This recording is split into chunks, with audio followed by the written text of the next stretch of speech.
نحمده ونصلي على رسوله الكريم اما بعد فاعوذ بالله من الشيطان الرجيم بسم الله الرحمن الرحيم رب اشرح لي صدري ويسر لي امري واحلل عقدة من لساني يفقهوا قولي۔ ناظرین، پروگرام اللہ کے خوبصورت نام کے ساتھ آپ کی خدمت میں حاضر ہیں۔ آج ہم انشاءاللہ العزیز اللہ سبحانہ وتعالیٰ کے نام اللطیف کے بارے میں بات کریں گے۔ اللطیف کا معنی ہے وہ جو بہت لطف فرمانے والا ہے، بہت شفقت کرنے والا، بہت مہربان اور بہت باریک بین۔ اللطیف کا لفظ عربی زبان میں لطف سے ہے، جس کا معنی ہوتا ہے نرمی کرنا، شفقت کرنا، رقیق القلب ہونا، مہربان ہونا۔ اور اللہ سبحانہ وتعالیٰ کے لیے جب یہ لفظ استعمال ہوتا ہے تو دو معنی میں استعمال ہوتا ہے۔ ایک تو نرمی اور شفقت کے معنی میں کہ وہ اپنے بندوں پر اور اپنی تمام مخلوقات پر بے پناہ لطف و کرم کرنے والا ہے، اور دوسرا غیر محسوس طریقوں سے کام کرنے والا اور بہت ہی باریک بین، اتنی باریکی سے چیزوں کو دیکھنے والا کہ جہاں اس کی مخلوق کی نگاہ بھی نہیں جاتی، جہاں سے کوئی سوچ بھی نہیں سکتا، جس طرف کسی کا خیال بھی نہیں جاتا، وہ ایسے اسباب فراہم کر دیتا ہے، وہ ایسے طریقوں سے اپنا کام کرتا ہے کہ دوسرے کے وہم و گمان میں بھی نہیں ہوتا۔ اللہ سبحانہ وتعالیٰ نے اپنے علم کے ساتھ ایسی چیزوں کا احاطہ کر رکھا ہے جو بندوں کی نگاہوں سے بھی پوشیدہ ہیں، یا بندے اگر چھپ کر کوئی کام کرنا چاہیں یا کسی بھی طریقے سے کوئی ایسا کام کرنا چاہیں کہ جس میں وہ اللہ یا بندوں کو دھوکہ دینا چاہیں، تو اللہ سبحانہ وتعالیٰ ان تمام چیزوں کو بھی بخوبی جانتا ہے۔ لیکن اس کے ساتھ ہی اس کا یہ لطف اور کرم ہوتا ہے کہ وہ بندوں کو فوراً پکڑتا نہیں، اور پھر جب وہ بندوں کی مدد کرنا چاہتا ہے تو اس وقت بھی وہ ایسے ذرائع اور ایسے طریقے اختیار کرتا ہے کہ جس سے بندے خود بھی اس بارے میں سوچ نہیں سکتے، جس کا گمان نہیں کر سکتے۔ وہ ایسے سے طریقوں سے ان تک نیکی اور احسان کو کھینچ لاتا ہے کہ خود انہیں بھی شعور نہیں ہوتا، جس کو وہ سوچ بھی نہیں پاتے۔ تو بہرحال اللطیف کا لفظ یا اللہ سبحانہ وتعالیٰ کا یہ نام مختلف طریقوں سے قرآن مجید اور نبی صلی اللہ علیہ وسلم کی احادیث سے ہمیں ملتا ہے۔ سب سے پہلا معنی اس کا نرمی اور شفقت کرنے والا۔ اللہ سبحانہ وتعالیٰ فرماتے ہیں اللہ لطیف بعبادہ، کہ اللہ اپنے سارے بندوں کے ساتھ لطف کرنے والا ہے، مہربانی کرنے والا ہے، ان کے ساتھ بھی جو اس کو مانتے ہیں اور ان کے ساتھ بھی جو اس کو مانتے نہیں ہیں۔ لیکن اس کا خاص لطف ان لوگوں کے ساتھ ہوگا کہ جو اس پر ایمان لانے والے، اس کے اطاعت گزار اور فرما بردار بندے ہیں۔ اللہ سبحانہ وتعالیٰ فرماتے ہیں ان ربی لطیف لما یشاء، بے شک میرا رب جس کے لیے چاہے مہربانی کرنے والا ہے۔ اور اللہ سبحانہ وتعالیٰ اپنے محبوب بندوں پر، اپنے دوستوں پر تو اور بھی زیادہ مہربان ہے۔ نبی صلی اللہ علیہ وسلم نے فرمایا اللہ سبحانہ وتعالیٰ اپنے دوستوں کو، اپنے پیاروں کو آگ میں نہیں ڈالے گا، یعنی اس کا یہ لطف خاص ہوگا ان کے لیے، جبکہ لطف عام مہربانی اور عام شفقت اس کی ساری مخلوق کے لیے ہے۔ یہ اللہ سبحانہ وتعالیٰ کا کرم ہوتا ہے، شفقت اور مہربانی ہوتی ہے کہ سزا کا مستحق ہونے کے باوجود بھی وہ اپنے بندوں سے درگزر کر جاتا ہے اور ان کے بہت سے قصوروں کو معاف کر دیتا ہے۔ عمر بن خطاب رضی اللہ عنہ کا بیان ہے کہ نبی صلی اللہ علیہ وسلم کے پاس چند قیدی لائے گئے، اور ان قیدیوں میں ایک عورت بھی تھی جو اپنے بچے کو کھو کر بہت ہی بے چین تھی۔ وہ اپنے بچے کے لیے اس طرح تڑپ رہی تھی کہ قیدیوں میں سے جس کسی کا بھی بچہ دیکھتی اس کو اپنے ساتھ چمٹا لیتی اور اس کو دودھ پلانے لگتی۔ نبی صلی اللہ علیہ وسلم نے اس عورت کی حالت دیکھی تو آپ نے فرمایا کہ تمہارا کیا خیال ہے، اگر اس عورت کو اپنا بچہ مل جائے تو وہ اسے آگ میں پھینک دے؟ ہرگز نہیں۔ فرمایا اللہ سبحانہ وتعالیٰ اس عورت سے بھی زیادہ اپنے بندوں کے حق میں مہربان ہے جتنا یہ عورت اپنے بچے کے لیے مہربان ہو سکتی ہے۔ یعنی جس طرح ایک ماں اپنے بچے کے لیے شفقت کرنے والی حنون، مہربان ہوتی ہے، اللہ تعالیٰ اس سے کئی گنا بڑھ کر اپنے بندوں سے محبت کرنے والا اور ان پر رحم فرمانے والا ہے۔ پھر اسی طرح جب بندہ گناہ کرتا ہے تو اللہ سبحانہ وتعالیٰ فرشتوں کو حکم دیتا ہے کہ وہ قلم کو روکے رکھیں، ہو سکتا ہے کہ چند لمحوں کے اندر ان کو احساس ہو اور وہ اس سے توبہ کر لیں۔ لیکن اگر بندے گناہ کر جاتے ہیں تو اللہ تعالیٰ صرف ایک گناہ لکھواتا ہے۔ اس کے برعکس بندے اگر نیکی کرتے ہیں تو وہ ایک کے بدلے میں 10 تو کم از کم ان کو اجر دیتا ہے، لیکن اس سے بھی کئی گنا زیادہ جو ہزاروں لاکھوں تک پہنچتا ہے، اور بعض نیکیوں کا ثواب تو اس کا بتایا ہی نہیں گیا، یعنی وہ بے حساب ہوگا اور اللہ تعالیٰ خود ہی اس کی جزا دے گا۔ تو یہ سب کچھ اس کی کرم نوازی ہے اور اس کی مہربانی ہے۔ پھر اسی طرح بندے جب اللہ تعالیٰ سے مانگتے ہیں، دعا کرتے ہیں یا معافی مانگتے ہیں تو فوراً ہی معاف کر دیتا ہے۔ بندوں سے اگر کوئی بندہ معافی مانگنا چاہے تو بعض اوقات تو وہ بندے ملتے ہی نہیں اور جان بوجھ کر کترا جاتے ہیں، اور اگر انسان ان کو کسی طرح پکڑ کر ان سے سوری کرے ہی تو وہ ان کی مرضی ہے کہ وہ معاف کریں یا نہ کریں، لیکن اللہ سبحانہ وتعالیٰ اپنے بندوں کے ساتھ ایسا نہیں کرتا۔ وہ بندے کے پلٹنے سے بے پناہ خوش ہوتا ہے۔ انس بن مالک کہتے ہیں کہ میں نے رسول اللہ صلی اللہ علیہ وسلم کو فرماتے ہوئے سنا کہ اللہ تعالیٰ نے فرمایا، اے ابن آدم، تو جب تک مجھے پکارتا رہے گا اور مجھ سے امید رکھے گا میں تجھے معاف کرتا رہوں گا۔ جو بھی تجھ سے ہوتا رہا مجھے اس کی کوئی پرواہ نہیں، یعنی تو نے کیسے کیسے قصور کیے، کیسی کیسی غلطیاں کی، اس سے مجھے کوئی غرض نہیں۔ اے ابن آدم، اگر تیرے گناہ آسمان کے کناروں تک پہنچ جائیں پھر بھی تو مجھ سے مغفرت مانگے گا تو میں تجھے معاف کر دوں گا۔ اے ابن آدم، یعنی اے آدم کی اولاد،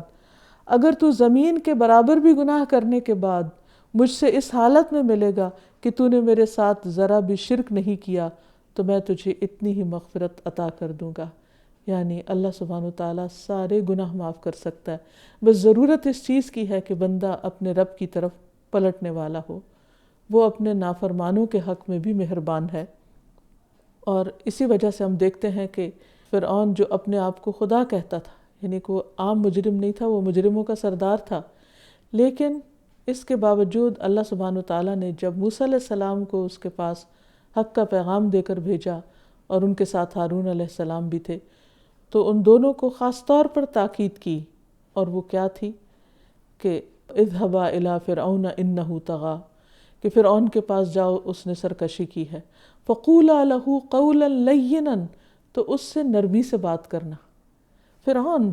جو اللہ کا نافرمان ہے، لیکن جب اس سے بات کرو، اللہ تعالیٰ کی پہچان کراؤ، اللہ کی طرف بلاؤ، قولا لہ قولا لینا لعلہ یتذکر او یخشی، شاید وہ نصیحت پکڑ جائے، شاید وہ ڈرنے لگ جائے۔ یعنی اللہ سبحانہ تعالیٰ نے ہر بندے کے اندر اپنی خاص مہربانی کے ساتھ خیر رکھی ہے، اور کچھ بعید نہیں کہ کس وقت کس کی خیر ابھر کر شر پہ غالب آ جائے اور وہ بندہ حق کو قبول کر لے۔ اس لیے کبھی بھی کسی سے مایوس نہیں ہونا چاہیے، اور کبھی بھی کسی کے بارے میں یہ نہیں کہنا چاہیے کہ اللہ تعالیٰ اس کو تو کبھی معاف نہیں کرے گا، یہ تو اللہ تعالیٰ کے اپنے فیصلے ہیں۔ بہرحال یہ اس کا اللطیف ہونا ہے، لطف و کرم والا ہونا ہے کہ وہ کسی کو کسی بھی قصور پر معاف کر سکتا ہے۔ پھر اسی طرح یہ ہے کہ اللہ تعالیٰ انتہائی پوشیدگی کے ساتھ، خاموشی کے ساتھ اپنے بندوں پر احسان کرتا ہے۔ اب دیکھیے کہ بندے جب کسی پر احسان کرتے ہیں تو اس کو کئی بار جتاتے ہیں، اور کسی نہ کسی طریقے سے بعض اوقات اشاروں کنایوں سے بھی اس کو ظاہر کر دیتے ہیں، لیکن اللہ سبحانہ وتعالیٰ ایسے ایسے طریقوں پر بندوں کے ساتھ مہربانی کرتے ہیں کہ خود بندوں کو بھی نہیں پتہ ہوتا کہ ان پر کیسی مہربانی ہو رہی ہے، بعض اوقات نعمت کے ذریعے اور بعض اوقات کسی تکلیف کے ذریعے۔ مثلاً ہمارے جسم میں بعض اوقات کوئی درد اٹھتی ہے اور ہم سمجھتے ہیں کہ ہمارے ساتھ بہت زیادتی ہو رہی ہے، حالانکہ وہ درد کسی اور چھپی ہوئی بیماری کا پتہ دے رہی ہوتی ہے جو اس کے علاوہ کسی اور طریقے سے ہمارے سامنے نہیں آتی، لیکن وہ درد جب اٹھتی ہے تو پھر اس بیماری کی طرف ہماری توجہ جاتی ہے اور اس کا علاج ہو جاتا ہے، اور انسان ایک بڑے خطرے اور بڑے حادثے سے بچ جاتا ہے۔ تو بہرحال بے شمار مثالوں میں زندگی کی ہم یہ دیکھ سکتے ہیں کہ اللہ تعالیٰ اپنے بندوں کے ساتھ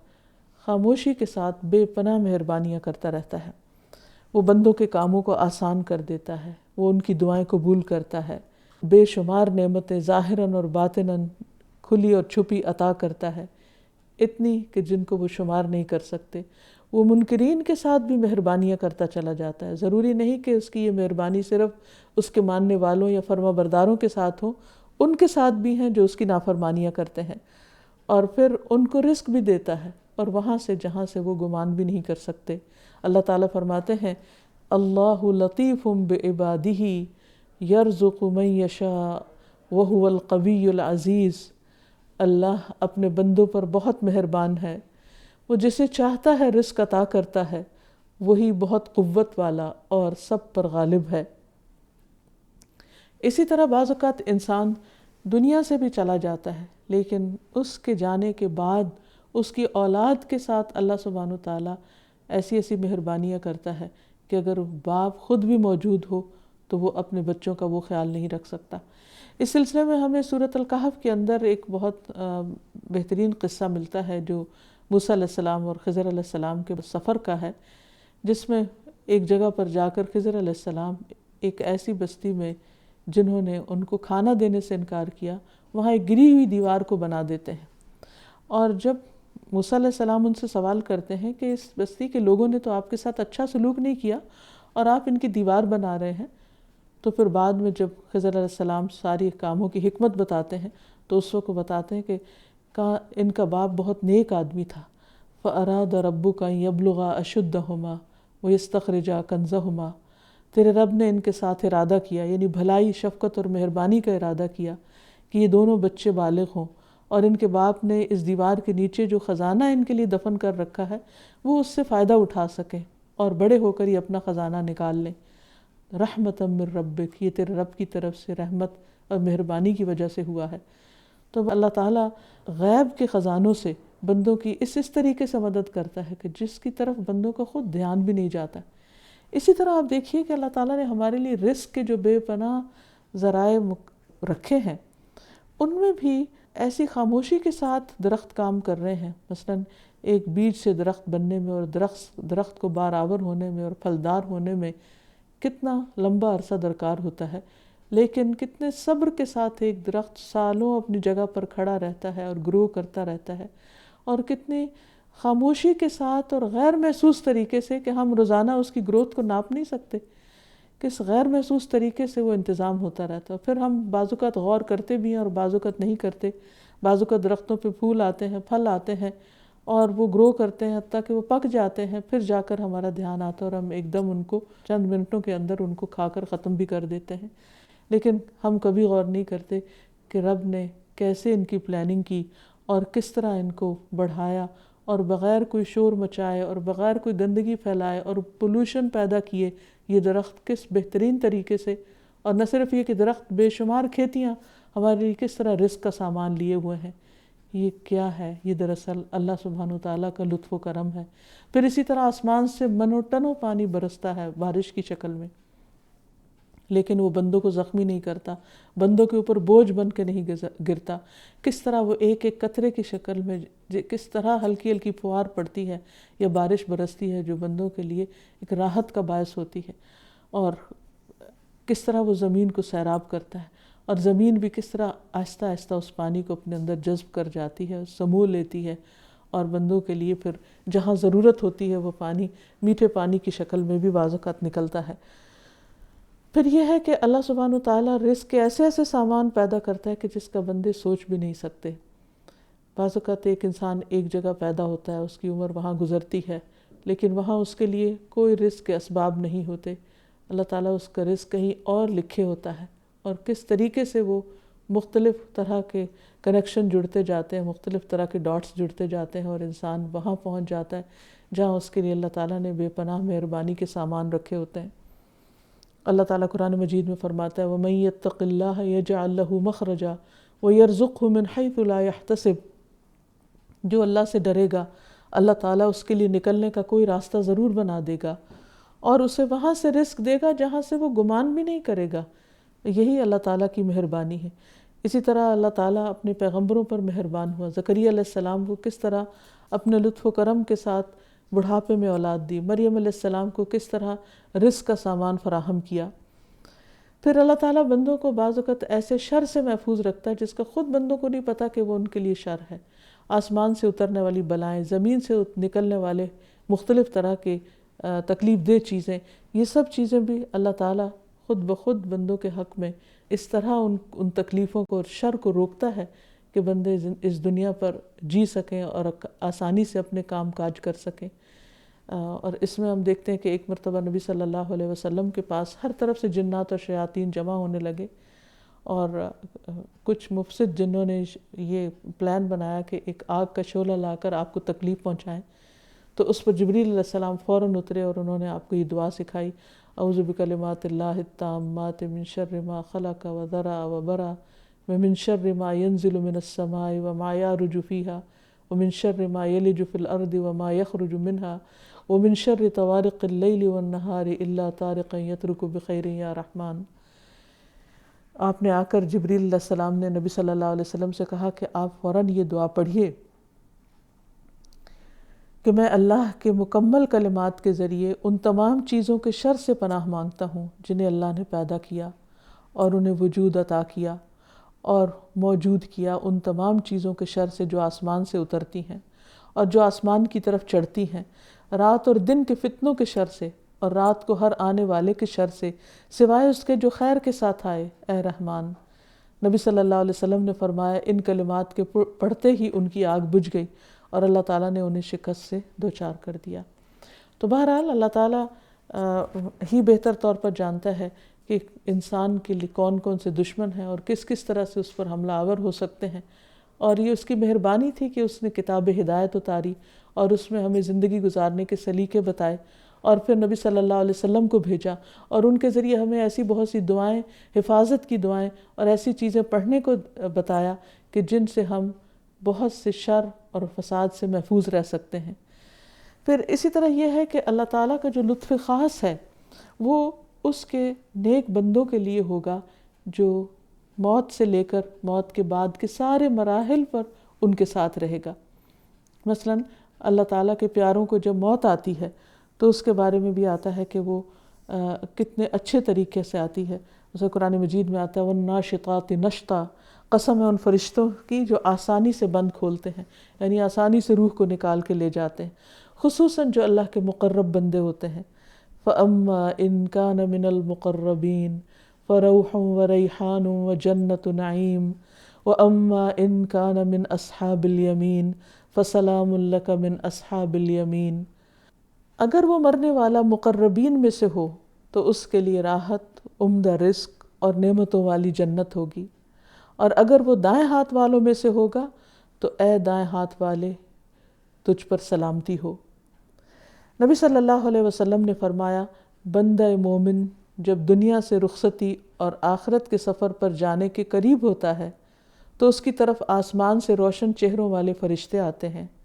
گویا کہ ان کے چہرے سورج کی طرح ہوں، ان کے پاس جنت کا کفن اور جنت کی حنوط یعنی خوشبو ہوتی ہے۔ وہ تا حد نگاہ بیٹھ جاتے ہیں، پھر ملک الموت آ کر سرہانے بیٹھ جاتے ہیں اس کے، کہتے ہیں اے نفس مطمئنہ، اللہ کی مغفرت اور خوشنودی کی طرف چلو، جیسے ایک شفقت کرنے والی مہربان ماں اپنے بچے کے سرہانے بیٹھ کر اس کو نیند سے جگاتی ہے۔ چنانچہ اس کی روح اس طرح بہہ کر نکل جاتی ہے جیسے مشکیزے کے منہ سے پانی کا قطرہ۔ ملک الموت اسے پکڑ لیتے ہیں، دوسرے فرشتے پلک جھپکنے کی دیر میں اس کی روح کو ملک الموت کے ہاتھ میں نہیں رہنے دیتے، بلکہ ان سے لے کر اسے کفن میں لپیٹ کر اس پر اپنی لائی ہوئی خوشبو مل دیتے ہیں، اور اس کے جسم سے ایسی خوشبو آتی ہے جیسے مشک یعنی مسک کا ایک خوشگوار جھونکا جو زمین پر محسوس ہو سکے۔ پھر فرشتے اس روح کو لے کر اوپر چڑھ جاتے ہیں۔ پھر اسی طرح اللہ تعالیٰ اپنے پیارے بندوں سے قیامت کے دن حساب بھی آسان لے گا اور ان کے ساتھ نرمی کا معاملہ کرے گا، ان کے گناہوں کو ڈھانپ دے گا، انہیں ہر طرح کی ذلت اور رسوائی سے محفوظ رکھے گا۔ پھر اسی طرح اللطیف کا ایک معنی باریک بین بھی ہے کہ بہت باریکی سے چیزوں کو دیکھنے والا، صرف ظاہر میں نہیں دیکھنے والا، ان کے پیچھے بھی یعنی انسان کے مثلاً اعمال ہیں تو صرف ان کے اعمال کو نہیں بلکہ اعمال کے پیچھے نیتیں اور ارادے ان تک کو جاننے والا، اور پھر ان اعمال کا وقتی اثر نہیں بلکہ ان اعمال کے جو اثرات باقی رہ جائیں گے رہتی دنیا تک ان کو بھی جاننے والا ہے، اور پھر ان اعمال کے جو اثرات دیگر لوگوں پر پڑ رہے ہیں ان سب کو بھی جاننے والا ہے، اور اس چیز کو سوائے اللہ سبحانہ وتعالیٰ کے اور کوئی بھی نہیں جان سکتا کہ ایک انسان نے اپنی زندگی میں جو جو کام کیے ہیں ان کاموں کے امپریشنز پورے ماحول پر کیا پڑے ہیں اور اثرات کہاں کہاں تک گئے ہیں، یہ سب باریکیاں اللہ ہی کو معلوم ہے۔ وہی اللطیف ہے جس کے برابر کوئی بھی نہیں، جس کا اس میں کوئی بھی شریک نہیں۔ اللہ تعالیٰ فرماتے ہیں الا یعلم من خلق وہو اللطیف الخبیر، کیا وہ نہ جانے گا جس نے پیدا کیا اور وہ باریک بین ہے، خوب خبر رکھنے والا ہے۔ وہ تو سینوں کے بھید تک جانتا ہے۔ وَأَسِرُّوا قَوْلَكُمْ أَوِ اجْهَرُوا بِهِ إِنَّهُ عَلِيمٌ بِذَاتِ الصُّدُورِ، تم اپنی بات کو چھپاؤ یا اسے بلند آواز سے کرو، یقیناً وہ سینوں والی باتیں بھی خوب جانتا ہے۔ دلوں کے اندر اٹھنے والے خیالات، قرآن مجید میں آتا ہے ان اللہ یحول بین المرء وقلبی، اللہ بندے اور اس کے دل کے درمیان حائل ہوتا ہے، یعنی بندہ اپنے خیال کو خود بھی ابھی نہیں جانتا ہوتا کہ اللہ تعالیٰ کو اس سے بھی پہلے پتہ ہوتا ہے۔ کوئی بھی چیز اس سے چھپی ہوئی نہیں۔ ان اللہ لا یخفی علیہ شیء فی الارض ولا فی السماء، اللہ تعالیٰ سے آسمان اور زمین کی کوئی ایک بھی چیز، ذرے برابر چیز بھی چھپی ہوئی نہیں اور نہ ہی کوئی چھپا سکتا ہے۔ اگر وہ کسی چٹان کے اندر بھی ہو تو اللہ تعالیٰ اس کے بارے میں بھی جانتا ہے، خواہ وہ کوئی رینگنے والا کیڑا ہو، پیراسائٹ ہو، مچھر جیسی حقیر چیز کے پر کے اوپر بیٹھا ہوا کوئی اور جاندار ہو، اللہ تعالیٰ اس کی حرکت اور اس کے کام سے بھی بخوبی واقف ہے، اور بندوں کے اعمال کا بھی خوب جائزہ لینے والا ہے، اور پھر باریکی سے جائزہ لینے والا ہے۔ مثلا یہ کہ وضو کرتے وقت اعضاء کہاں کہاں خشک رہ گئے یا نماز میں نگاہ کہاں بھٹک گئی، یہ ساری چیزیں اس کے علم میں ہیں۔ پھر اسی طرح یہ ہے کہ اللہ سبحانہ وتعالیٰ اس معنی میں بھی اللطیف ہے کہ اس کا ادراک نہیں کیا جا سکتا، وہ ساری مخلوق سے پردے میں ہے، وہ چھپا ہوا ہے۔ لا تدرکہ الابصار وہو یدرک الابصار وہو اللطیف الخبیر، نگاہیں اس کو نہیں پا سکتی، وہ سب نگاہوں کو پا لیتا ہے، یعنی نگاہ کہاں سے کہاں تک گئی اسے سب نظر آتا ہے، اور وہی نہایت باریک بین اور سب کی خبر، سب خبر رکھنے والا ہے۔ اسے نگاہیں نہیں پاتی اور وہ سب نگاہوں کو پاتا ہے، اور وہی نہایت باریک بین سب خبر رکھنے والا ہے۔ اور اس سلسلے میں یہ یاد رہے کہ موت سے پہلے کوئی بھی شخص اللہ تعالیٰ کو نہیں دیکھ سکتا۔ مسلم کی حدیث میں آتا ہے رسول اللہ صلی اللہ علیہ وسلم نے فرمایا، جان لو کہ تم میں سے کوئی شخص مرنے سے پہلے اپنے رب کو نہیں دیکھ سکتا۔ قیامت کے دن رب مہربانی کرتے ہوئے اپنا دیدار کروانے والا ہے۔ قرآن مجید میں آتا ہے فَكَشَفْنَا عَنْكَ غِطَاءَكَ فَبَصَرُكَ الْيَوْمَ حَدِيدٌ، کہ یقیناً تو اس سے بڑی غفلت میں تھا،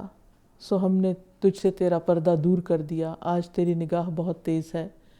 تو آج جو چیزیں غیب میں ہیں کل وہ سب نظر آ رہی ہوں گی۔ قیامت کے دن انسان جنات کو بھی دیکھ پائیں گے، فرشتوں کو بھی دیکھ پائیں گے، حالانکہ ان کے لطیف جسم ہوتے ہیں، لیکن اللہ تعالیٰ قیامت کے دن اتنی زیادہ تیز نظر دے گا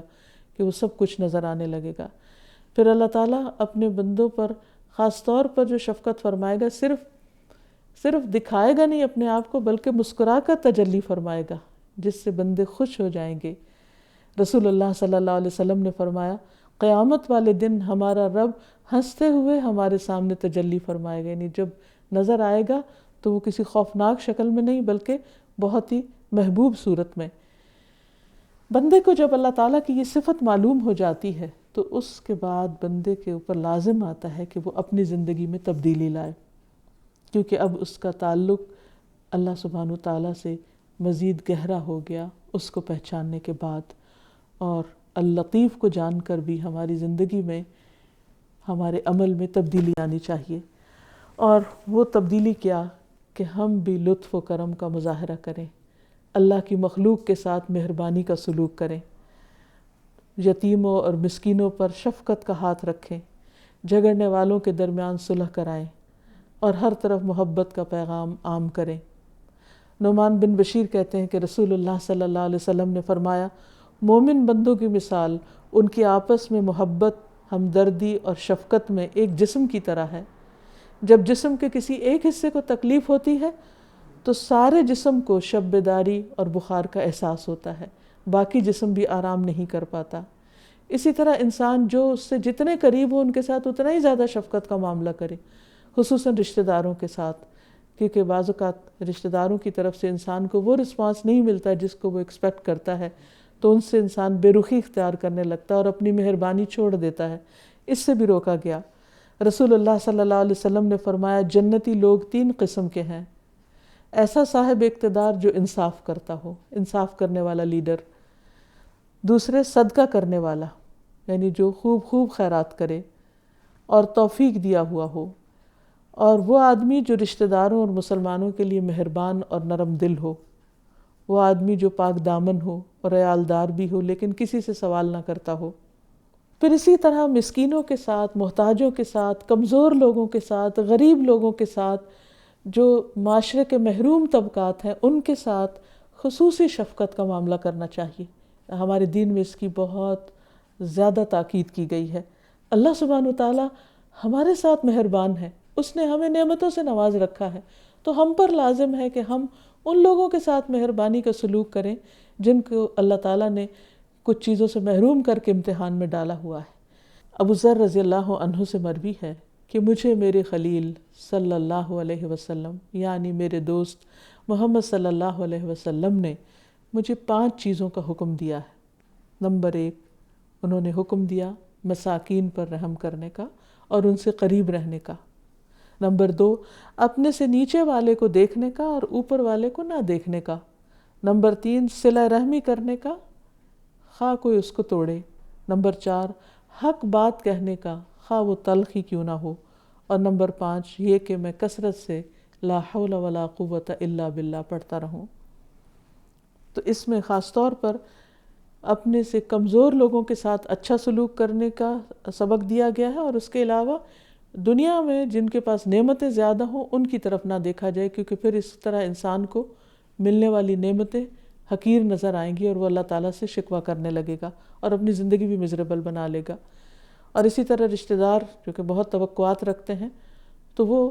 اگر ناراض بھی ہو تو بھی انسان آگے بڑھ کر ان کے ساتھ اچھا سلوک کرے۔ پھر اسی طرح کسی کو اچھی بات بتائے، اچھی نصیحت کرے انسان، خواہ وہ اس کو بری کیوں نہ لگے، کیونکہ اسی میں اس کی عزت ہے۔ مثلاً ایک شخص اگر کوئی بات غلط کر رہا ہے، کوئی کام غلط کر رہا ہے اور اس کو نہ روکا جائے تو وہ سب کی نظروں میں گرا رہے گا، لیکن اگر اس کو بتا دیا جائے، خواہ وہ اس کو برا ہی لگے، تو وہ اس کی عزت میں اضافے کا باعث ہوگا اگر وہ اس غلط چیز کو چھوڑ دے۔ پھر اسی طرح کثرت سے اللہ کے ذکر کا حکم دیا گیا۔ پھر اسی طرح اللہ سبحانہ وتعالیٰ کی صفت اللطیف سے باخبر ہونے کے بعد انسان کے لیے لازم ہے کہ وہ اپنی گفتگو کو بھی اچھا بنائے اور نرمی کے ساتھ لوگوں کے ساتھ معاملہ کرے، بشاشت کے ساتھ اچھے مسکراتے ہوئے لوگوں کے ساتھ پیش آئے، اچھی گفتگو کو لازم کر لے، کیونکہ نبی صلی اللہ علیہ وسلم نے فرمایا کہ تم پر لازم ہے عمدہ کلام۔ پھر اسی طرح سلام کو عام کرے، لوگوں سے آگے بڑھ کر ملے، لوگوں کی بات توجہ کے ساتھ سنے۔ حانی بن یزید کہتے ہیں کہ میں نے کہا، اے اللہ کے رسول صلی اللہ علیہ وسلم، کون سی چیز جنت کو واجب کر دیتی ہے؟ آپ نے فرمایا، بس تم عمدہ کلام اور کھانا کھلانے کو لازم پکڑ لو۔ یعنی اگر جنت میں جانا چاہتے ہو تو بات اچھی طرح کرو اور لوگوں کو کھانا کھلاؤ۔ اسی طرح ملازمین سے بھی اچھی طرح بات کی جائے، کیونکہ بعض اوقات ہم اپنے سے بڑوں سے تو بات بہت عمدہ طریقے سے کرتے ہیں اور کبھی اپنے ساتھ والوں کے ساتھ بھی اچھا ہی بول لیتے ہیں، لیکن جو اپنے سے درجے میں رتبے میں کم ہوتے ہیں عموماً ان کے ساتھ ہم سختی سے بات کرتے ہیں۔ تو یہاں پر خصوصی طور پر ملازمین سے یا اپنے سے چھوٹوں سے اچھی طرح بات کرنے کی بات ہوئی ہے، کیونکہ نبی صلی اللہ علیہ وسلم نے فرمایا، جن کے تمہارے دائیں ہاتھ مالک ہوئے یعنی جو غلام ہیں، انہیں پیٹ بھر کر کھلاؤ پلاؤ، ان کو کپڑا پہناؤ اور ان سے نرم کلام کرو۔ پھر اسی طرح دشمن سے بھی نرمی سے بات کی جائے، پھر معاف کرنے کو لازم پکڑ لیا جائے۔ پھر یہ ہے کہ لوگوں کے لیے آسانی پیدا کی جائے، یہ بھی لطف و کرم کا ایک حصہ ہے۔ پھر اسی طرح آپ صلی اللہ علیہ وسلم نے فرمایا، کیا تم لوگوں کو میں اس شخص کے بارے میں نہ بتاؤں جس پر دوزخ کی آگ حرام ہے اور وہ آگ پر حرام ہے؟ ہر وہ شخص جو قریب رہنے والا نرم اور آسان ہو، یعنی ایزی گوئنگ پیپل، چیزوں کو کمپلیکیٹڈ بنانے والے نہ ہوں، مشکل بنانے والے نہ ہوں، دوسروں کے لیے روڑے اٹکانے والے نہ ہوں، بلکہ ان کے لیے کاموں کو آسان کرنے والے ہوں۔ تو جو دوسروں کے لیے آسانیاں کرے گا، اللہ سبحانہ وتعالیٰ اس کے لیے آسانیاں فرما دے گا۔ نبی صلی اللہ علیہ وسلم نے فرمایا، لوگوں سے آسانی والا معاملہ کرو، تنگی والا معاملہ نہ کرو، لوگوں کو خوشخبری سناؤ، نفرت نہ دلاؤ۔ ایک اور جگہ پر آتا ہے، آپ نے فرمایا، جس نے تنگ دست پہ آسانی کی، اللہ اس پر دنیا اور آخرت میں آسانی فرمائے گا۔ پھر اسی طرح لطف و کرم کا تقاضا یہ ہے کہ لوگوں کو رعایت دی جائے، ان کا عذر قبول کیا جائے، اور ان کے ساتھ بات کرتے وقت کھلے چہرے سے بات کی جائے، خوش دلی سے سلام کیا جائے، صرف لیے دیے ہوئے کرنا بلکہ عمدہ طریقے سے۔ پھر اسی طرح یہ ہے کہ اگر لوگوں کے درمیان جھگڑا ہو جائے تو ان کے درمیان صلح کرائی جائے، ان کے جھگڑوں کو ختم کیا جائے، کیونکہ اصلاح کروانا بھی صدقہ ہے۔ پھر یہ کہ ذاتی عبادات سے بھی زیادہ افضل کام ہے۔ نبی صلی اللہ علیہ وسلم نے فرمایا، میں تمہیں نماز، روزے اور زکوٰۃ سے افضل درجے کا عمل نہ بتاؤں؟ صحابہ نے عرض کیا، کیوں نہیں؟ آپ نے فرمایا، آپس میں صلح کروانا، جبکہ لوگوں میں پھوٹ اور فساد ڈالنا دین کو مونڈ دینے والی چیز ہے۔ اس کا یہ مطلب نہیں کہ انسان نماز روزہ چھوڑ دے اور صرف صلح ہی کراتا رہے۔ اس کا مطلب یہ ہے کہ کبھی انسان اس بات کا حریص ہوتا ہے کہ اس کی نمازیں، اس کی اپنی عبادات بہت اچھے طریقے سے ہوں، آسانی سے ہوں، اس لیے وہ دوسروں کے معاملات میں دخل نہیں دیتا یا ان کی مدد کرنے کے لیے آگے نہیں بڑھتا، جبکہ اس سلسلے میں ہونا یہ چاہیے کہ انسان بعض اوقات اپنی ذات پر تکلیف اٹھا کر دوسرے کے لیے آسانی پیدا کر دے۔ جب انسان کو اللہ سبحانہ وتعالیٰ کی یہ صفت معلوم ہو جاتی ہے کہ اللہ تعالیٰ دلوں کے حال جانتا ہے، اللہ تعالیٰ باریک بین ہے، اللہ تعالیٰ لطف و کرم کرنے والے ہیں، تو پھر انسان کی دعاؤں میں بھی خشوع و خضوع بڑھ جاتا ہے، اور دعا کی قبولیت کا یقین بھی بڑھ جاتا ہے، اور انسان خوشی کے ساتھ اللہ سبحانہ وتعالیٰ کی طرف پلٹتا ہے۔ تو ہمیں بھی اللہ تعالیٰ کے اس نام کو لے کر پکارنا چاہیے، یا لطیف کہہ کر پکارنا چاہیے، اے لطف و کرم کرنے والے، تو مجھ پر لطف و کرم فرما، اے اللہ تو سب کے ساتھ مہربانی کا سلوک فرما۔ اللہ سبحانہ وتعالیٰ قیامت کے دن اپنا دیدار کروائیں گے، اپنے خاص بندوں کو خاص نعمت عطا فرمائیں گے۔ جو اس سے محروم رہ گیا وہ بہت بڑی، بلکہ سب سے بڑی خوشی سے محروم رہ گیا۔ اس کے لیے خاص طور پر اللہ تعالیٰ سے دعا کرنی چاہیے۔ نبی صلی اللہ علیہ وسلم نے بہت عمدہ دعا سکھائی ہے، اس دعا کو یاد کر لیا جائے اور اپنی خاص قبولیت کے اوقات میں پڑھا بھی جائے۔ انسان دنیا کی چھوٹی چھوٹی خوشیوں کے لیے، چھوٹی چھوٹی کامیابیوں کے لیے کس قدر محنت کرتا ہے، کوشش کرتا ہے، اور کتنی دعائیں مانگتا ہے، خود بھی مانگتا ہے، اوروں کو بھی کہتا ہے کہ میرے لیے دعا کرو، جبکہ یہ خوشی سب سے بڑی خوشی ہوگی کہ اللہ سبحانہ وتعالیٰ اپنے چہرے کا دیدار کروائیں، اپنے خاص بندوں کو اپنا آپ دکھائیں، جس کو دیکھ کر ان کے لیے جنت کی ہر نعمت کم ہو جائے گی اور وہ کبھی بھی اس سے دور نہ جانا چاہیں گے۔ یہ ہے الٹیمیٹ ڈیلائٹ، یہ ہے الٹیمیٹ خوشی اور کامیابی کا وہ مقام جس سے آگے پھر کچھ نہیں۔ تو اللطیف کے چہرے کو دیکھنے کی دعا جو ہے، نبی صلی اللہ علیہ وسلم اپنی نماز میں یہ دعا مانگتے تھے، وَأَسْأَلُكَ بَرْدَ الْعَيْشِ بَعْدَ الْمَوْتِ وَأَسْأَلُكَ لَذَّةَ النَّظَرِ إِلَى وَجْهِكَ وَالشَّوْقَ إِلَى لِقَائِكَ فِي غَيْرِ ضَرَّاءَ مُضِرَّةٍ وَلَا فِتْنَةٍ مُضِلَّةٍ اللہم زیننا بزینت الایمان واجعلنا ہداة مہتدین۔ اے اللہ، میں موت کے بعد زندگی کی ٹھنڈک مانگتا ہوں اور تیرے چہرے کو دیکھنے کی لذت کا سوال کرتا ہوں اور تجھ سے ملاقات کا شوق مانگتا ہوں، بغیر اس کے کہ کسی نقصان دہ مصیبت میں پھنسوں یا کسی گمراہ کن فتنے میں مبتلا ہو جاؤں، یعنی کوئی ایسی چیز نہ آ جائے بیچ میں کہ میں اس سے محروم ہوں۔